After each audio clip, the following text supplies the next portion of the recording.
Everyone, and welcome to 60 years of James Bond at Christie's, an exhibition which marks the anniversary of James Bond in film. The auction is raising money for over 45 charities in 60 lots in a live and online sale. Today, I'm joined by Chris Corbould. Thank you so much for being here. From the James Bond family, Chris. Yeah, indeed. Tell me a bit about how your life has sort of had James Bond threaded through it from early days. Well, my first James Bond film was Spy Who Loved Me, back in 77, I think. And ever since then, they can't get rid of me, and I've been on every other one since then. Yeah. But it's very much a family with Barbara Broccoli, Michael Wilson and their father, Cubby Broccoli, and you know, they care a lot about their crew, so it is a family. I mean, let's talk about this Aston Martin. It's just sort of gleaming and beaming behind us. It's such a beautiful car and sort of so iconically linked to James Bond. Can you tell us a bit about that, you know, lengthy history between Aston Martin and James Bond? Absolutely, yeah. The DB5 first appeared in Goldfinger, if you remember, classic sequence with Sean Connery. And since then it's been in quite a few other films, but No Time to Die was its return in like full combat mode. There was a lot of discussion about the gadgets on the car. You know, do we stick to the traditional ones from Goldfinger or do we update them? And we ended up with a happy medium of mixing them up a little bit. So the guns were upgraded. Traditionally you had a single barrel Browning gun coming out the front, and Carrie, the director, thought we needed to upgrade that, so we had these revolving mini guns as such, could fire 1,000 rounds a minute. And once they're firing, coming out the side, this side vent here would be all the spent shells. So that would be rotating and firing, and then all this stream of spent shells would be coming out the side vent. I mean, the side of the Aston Martin doesn't look in great shape, I have to be honest, Chris. No, it scraped along a few walls and bumped into a few bollards and on the way.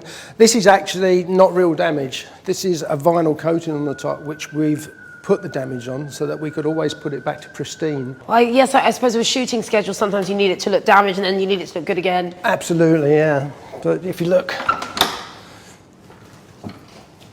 inside as well, this is a fully kitted out stunt car. You can see all the full roll cage. You see the buttons there for all the gadgets. Is that for the guns? That's for the guns, for the smoke screen that comes out of the back, and it drops these little bomblets as well, which has little tiny explosive charges in. Tell us a little bit more about the scene that obviously the car is in, because it's a massive, big old scene. But you, as you're saying, you decide to film it actually in Italy, surrounded by very old, very, you know. Yeah, no, it was a brilliant decision, because it really, the town of Matera was such a beautiful, incredible architecture and amazing history. But we had to, wherever there was a sharp corner where potentially the car could skid out, the art department would put concrete blocks there and then dress it to look like it was this old town. Okay. But one of the problems we did have was that a lot of the road in Matera is polished stone. And we had a little bit of a problem with the grip on the tyres. So the stunt coordinator, Lee Morrison, decided that he would spray a well-known fizzy drink on the floor, let it go off for a little while, and then we could get the shot, because it gave us that little bit of extra traction. Right, so a fizzy drink saved the Bond scene. It did, yeah, about 5,000 gallons of it. Just a bit of it, quite a bit. Let's continue our tour, Chris. Yep. And this is one of your earliest or earlier creations, and it's a cello case. Yes, yeah, it's a cello case that also doubles up as a sledge. Timothy Dalton and Miriam Dabo slid down the side of a mountain in this, with guns being fired at them and bullet impacts going up around them. What Bond film is this? Living Daylights. Living Daylights. We filmed it in Austria, in a little town called Weissensee. Very quick thinking to say, open that up and we'll use that to escape. Yeah. Very good. Fun sequence. Very fun sequence. Oh, Chris, the Triumph Scrambler. Look at it. It's a beast of a motorbike, I must say. It's a magnificent bike. You know, this was a big part of the Matera bike chase, you know, through that magnificent city. And they culminated in a huge jump that Paul Edmondson did into the square there, which was a true stunt. It was done for real, and he soared up this ramp and flew into the air over this wall.